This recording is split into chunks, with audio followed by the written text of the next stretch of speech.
लोग मेरे से पूछते हैं आप क्यों अलायंस नहीं करें इन लोगों से, आप क्यों लड़ रहे हैं। मैं आपको आज बोल रहा हूं, मैं इलेक्शन लड़ता हूं तो जिंदगी भर लड़ता रहूंगा इंशाअल्लाह ताला। हम जिंदगी भर लड़ेंगे इलेक्शन। लड़ना ही तो हमको आता है ना, सीना दिखाना हमको आता है, पीठ दिखाना हमारी फितरत में नहीं है। अब बोल रहे B team B team B team, क्योंकि आपके पास क्या सर्टिफिकेट की दुकान है, आपके साथ गए तो आपकी टीम में, नहीं तो बी टीम में। रहा हूं कि मंजलिस की मुखालिफत करना है तो खुलकर करो, डर कर मत करो, गुलामी में मंजलिस की मुखालिफत मत करो। हां, अगर तुम किसी अपने सियासी आकाओं को खुश करने के लिए, उनकी चमचागिरी और उनकी खुशामद करने के लिए तुम मंजलिस की मुखालिफत कर रहे हो, तो याद रखो मैं तुमको जवाब देता आया हूं और देता रहूंगा। यह पहला पॉइंट। दूसरा पॉइंट, यकीनन इससे कोई इनकार नहीं कर सकता कि नरेंद्र मोदी के वजीर आजम बनने के बाद इस मुल्क में फिरका परस्त ताकतों के उनके हौसले और बुलंद हुए हैं। इस बात से कोई इनकार नहीं कर सकता कि नरेंद्र मोदी की क़यादत में जब से बीजेपी की हुकूमत बनी, उस वक्त से इस मुल्क में एक मंसूबाबंद तरीके से हिंदुत्वा की आइडियोलॉजी को प्रमोट भी किया जा रहा है, उसको एक्सेप्ट भी करवाया जा रहा है, और जो अंग्रेजी का लफ्ज है उसको एंट्रेंस भी करवाया जा रहा है।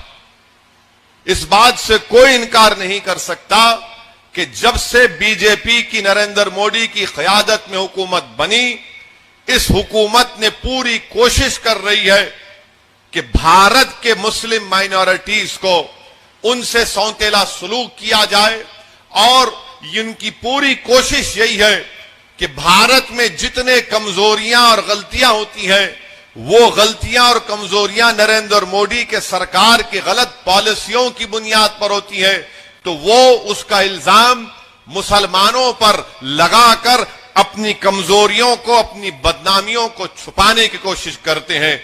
इससे कोई इनकार नहीं किया जा सकता कि जब से नरेंद्र मोदी की सरकार बनी है, वो भारत के संविधान को कमजोर नहीं बल्कि उसकी धज्जियां उड़ाने का काम कर रहे हैं। इससे कोई इनकार नहीं किया जा सकता कि जब से नरेंद्र मोदी भारत के वजीर आजम बने हैं, हमारे कॉन्स्टिट्यूशन में, हमारे आइन में जो theory of separation of powers है, उसको नरेंद्र मोदी बहैसियत एग्जीक्यूटिव उसको धज्जियां उड़ा रहे हैं, उसको कमजोर कर रहे हैं। इससे कोई इनकार नहीं किया जा सकता कि जब से नरेंद्र मोदी भारत के वजीर आजम बने हैं, ये हुकूमत सिर्फ एक मजहब को प्रमोट कर रही है, जबकि हुकूमत का काम यह होता है कि वो किसी भी मजहब को प्रमोट ना करे। हुकूमत का कोई मजहब नहीं होता, मगर यह हुकूमत एक मजहब को प्रमोट कर रही है, और इसके प्रमोशन में सबसे ज्यादा काम अगर कोई सेल्समैन का कर रहा है तो उसका नाम भारत के वजीर आजम नरेंद्र मोदी का सफ़े अव्वल में शामिल होगा।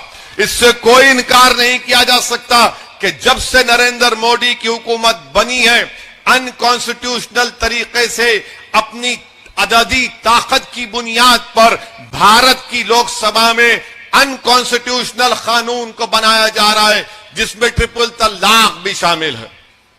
ट्रिपल तलाक का कानून अनकॉन्स्टिट्यूशनल है।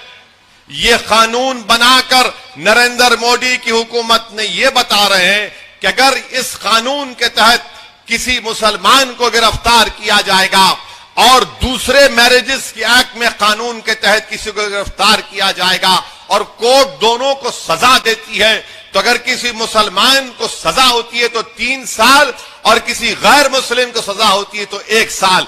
ये अनकॉन्स्टिट्यूशनल है। दूसरा उसमें गलती यह की कि ये कहते हैं कि अगर कोई बेवकूफ किस्म का मुसलमान अपनी बीवी को ट्रिपल तलाक देता है तो शादी खत्म भी नहीं होती, मगर उसको गिरफ्तार भी करना है। जुर्म होगा तो गिरफ्तार करना ना, मगर हमारे वजीर आजम माशाअल्लाह इतना जबरदस्त उनका आईक्यू और दिमाग है कि वो कहते हैं कि शादी तुम ट्रिपल तलाक भी बोलो तो शादी नहीं टूटेगी, मगर तुमको जेल भेजाएंगे। ये नरेंद्र मोदी की हुकूमत का गलत फैसला था। जिसका मैंने एक मर्तबा नहीं 3 मर्तबा पार्लियामेंट में मैंने इसकी मुखालिफत की।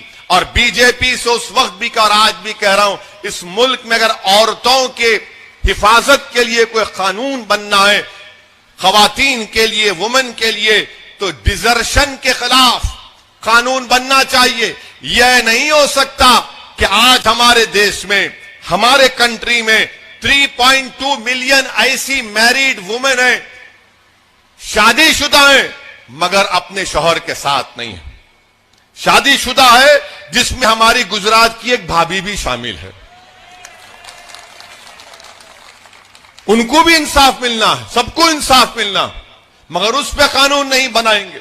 इस बात से कोई इनकार नहीं किया जा सकता कि नरेंद्र मोदी जब ट्रिपल तलाक का कानून बन रहा था, मैंने पार्लियामेंट में वोटिंग की डिवीजन का मुतालबा किया। जाकर आप रिकॉर्ड देख लो। आज ये डीएमके कांग्रेस के लोग असदुद्दीन ओवैसी को और टीटी दिनाकरन के अलायंस को कहते हैं बी टीम है। आपने क्यों वोट नहीं दिया? क्यों वोट नहीं दिया आपने? इस बात से कोई इनकार नहीं कर सकता कि नरेंद्र मोदी की हुकूमत ने अनलॉफुल एक्टिविटीज प्रिवेंशन एक्ट का कानून बनाया।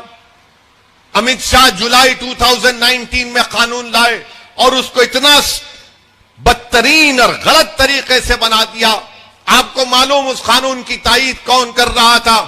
मैंने पार्लियामेंट में खड़े होकर, मेरी स्पीच है, सुनो आप।